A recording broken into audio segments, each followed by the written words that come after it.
What did Leo Tolstoy say before he died? When Repin painted his series of portraits of the Russian author Leo Tolstoy at his country estate, the painter depicted him in peasant dress, plowing fields and reading under a tree. Repin's portraits were widely exhibited and helped build Tolstoy's legendary image.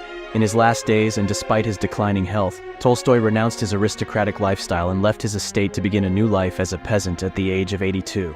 His secretive departure was an apparent attempt to escape from his wife's tirades. Reaching the small town of Ostapovo, he contracted pneumonia. The station master took Tolstoy to his apartment where his personal doctors arrived and gave him injections of morphine. According to the station master, his last words were, "But the peasants, how do the peasants die?" Then died on November 20th, 1910. His friend described what he said the night before. He was lying on his back, breathing heavily. All of a sudden, as if arguing with himself, broke out in a loud voice, "We all reveal our manifestations. This manifestation is over. That's all." Tolstoyning portretlarini chizgan rassom Ilya Repin uni odatiy zodagon emas, balki oddiy dehqon kabi tasvirlagan edi. Dehqon kiyimida, dalada yer haydayotgan, daraxt ostida kitob o'qiyotgan holda.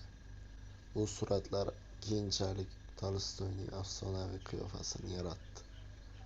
Hayotining so'nggi kunlarida esa Tolstoy kutilmagan qaror qabul qildi.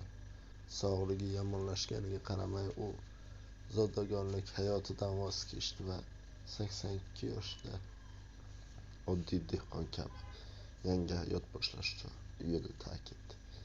Aytilishicha, bu ketishida uning rafiqasi bilan tugamayotgan tortishuvlardan qochish uchun bir bahona bo'lgan, ya'ni rafiqasi bilan kelisha olmagan.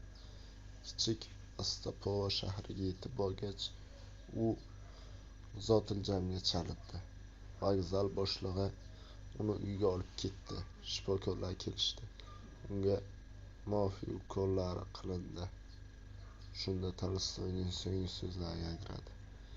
Ammo dehqonlarchi? Dehqonlar qanday o'lishadi? 1912-yil 20-noyabr. Tolstoy hayotdan ko'z yumdi. Ammo o'limidan bir kun oldin do'sti uning shunday deganini eslaydi: "Biz hammamiz namoyon bo'lamiz. Bu namoyon endi tugadi. Tamom."